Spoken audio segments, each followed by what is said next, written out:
Sheriff Barber's office. Hi, my name is Valerie Maythorn, and I work at a Dairy Queen. I'm the general manager out there. One of my employees did not show up for work this afternoon at 4 o'clock, which is totally uncharacteristic of her. She's not answering her phone, which is totally uncharacteristic. She's not answering her text. The missing employee is 32-year-old single mother, Tina Herman. Tina and her two kids, 13-year-old Sarah Maynard and her 11-year-old brother Cody, live in Apple Valley, a bucolic lakeside community nestled in the rolling hills of Knox County. There's blood in the living room, in the hallway, in one of the bedrooms, and all over the bathroom. As they continue to search the premises, police find bagged groceries in the kitchen and a vehicle parked in the garage. Only it's not Tina's pickup truck, it's a Jeep.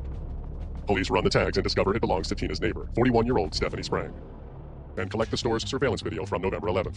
Just after midnight, cameras capture a man grabbing garbage bags and tarps off the shelves. Registration records, authorities compile a list of every person who owns a Toyota Yaris in Knox County.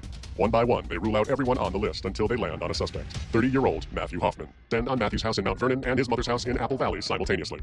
When authorities proceed inside Matthew's home, they're immediately struck by a bizarre sight. The room off the entryway is filled with leaves. In the kitchen, they make an even more chilling discovery. It appears to be the entrance to the basement. Inside the basement, officers make an incredible discovery. There, on a pile of leaves, is 13-year-old Sarah Maynard. She's alive. Officers free Sarah, and she's transported to a nearby hospital for examination.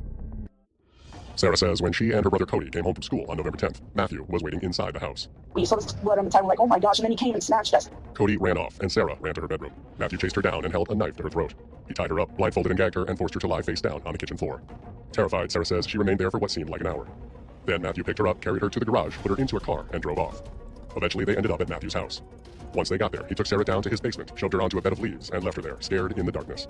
Over the next several days, as she remained imprisoned in his basement, Sarah says Matthew sexually assaulted her and repeatedly threatened to kill her if she tried to escape. In a written confession, Matthew says he came up with a plan to rob Tina's house. On the night of November 9th, he parked his car at some nearby ball fields and camped out in the woods across from Tina's house. The next morning, on November 10th, he watched and he waited until he was sure Tina and her kids had left for the day.